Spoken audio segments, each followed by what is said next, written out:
ہیں، اس کی شرعن اجازت ہے۔ یہ کہتی ہیں کہ باہر کی جو جیلی آتی ہے، سنا اس میں جیلیٹن وغیرہ ملا ہوتا ہے، اس کا یوز کرنا کیسا ہے؟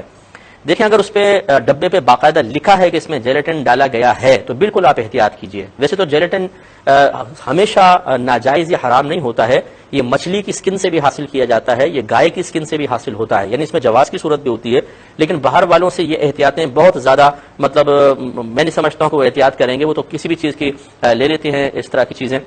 تو اگر بہرحال اس پہ ڈبے پہ لکھا ہے کہ جیلیٹن اس میں ڈالا گیا ہے تو آپ یوز نہ کریں، اور اگر نہیں لکھا تو خالی اس گمان کے ساتھ کہ جی باہر سے جو چیز آ رہی ہے ضرور اس میں حرام ملا ہوگا، اس کی شریعت اجازت نہیں دیتی ہے۔ اب یہاں دو چیزیں ہوں گی، اگر آپ خود تقوی اختیار کرنا چاہیں نہ یوز کریں، لیکن آپ اس کے حرام کا فتویٰ نہیں دے سکتے۔ ہاں اگر اس پہ لکھا ہوا ہے تو پھر آپ خود بھی احتیاط کر سکتے ہیں اور دوسرے کو اس سے منع بھی کر سکتے ہیں۔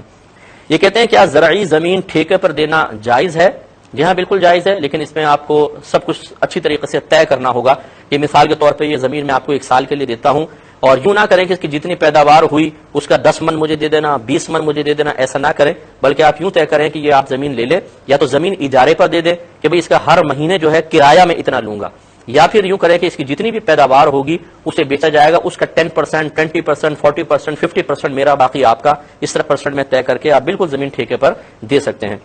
بہن نے پوچھا کہ کیا قبر پر اذان دینا شرعاً جائز ہے؟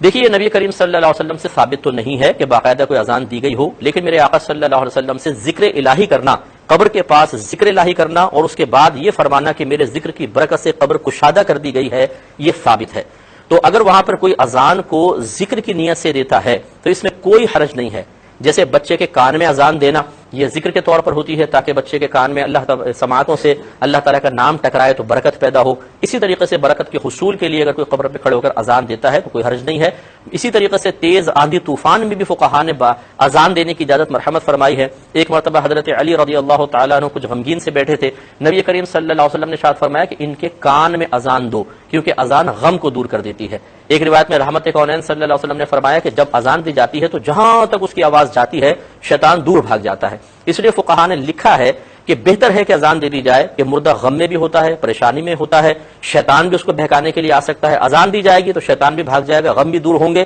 اور مردہ راحت محسوس کرے گا۔ اس نیت کے ساتھ کوئی دینا چاہے اس کو روکا نہ جائے، کوئی نہیں دے رہا تو زبردستی بھی نہ کی جائے، یہ ایک امر مستحب ہے، کرنا چاہیں گے ٹھیک، نہیں کرنا چاہیں کوئی فرضیہ واجب نہیں ہے۔